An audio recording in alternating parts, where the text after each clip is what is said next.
blog post, right? You can tag that person in that post, and their network sees the relationship, not just from the share, but from the gratitude, and that builds trust as well.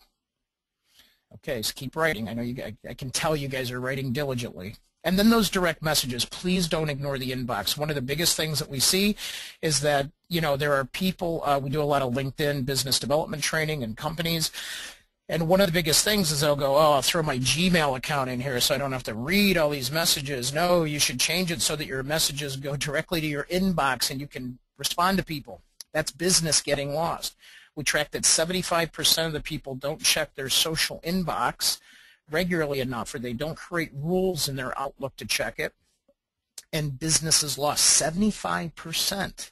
That means that only 25% of you are actually checking your inbox. And I know there's a lot of junk in there, but you can create rules to get around the junk. So don't ignore the messages that are asking you for an appointment or business.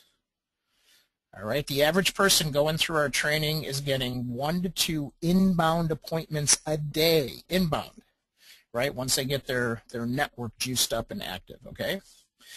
And then the real juice comes in, right, but the real juice comes in the outcome. So if you do these first two things, I guarantee you, you know, when you think about the outcome, some of you it's to grow your list, right?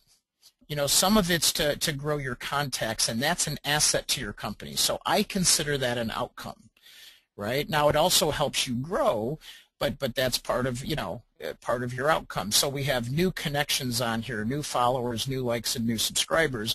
But now let's talk about ringing the bell. Okay, and Stephen, we should add that on here somehow. That got dropped, but we look at new orders, new sales, right? We look at the outcome being registrations to the event or registrations to the webinar. Okay, that's what rings the bell, right? I mean, likes and followers and things like that is a good outcome, but let's talk about at the end of the day.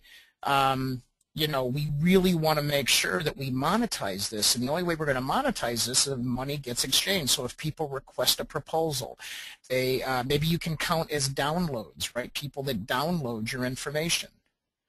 Because if you're not tracking that, then you're not tracking the conversion, and then people are going to say, well, Facebook just isn't working. That LinkedIn is not working. Twitter just doesn't work for us. But if you're not tracking it all the way through, how do you really know? What are you basing that decision on, or what is the company basing that decision on?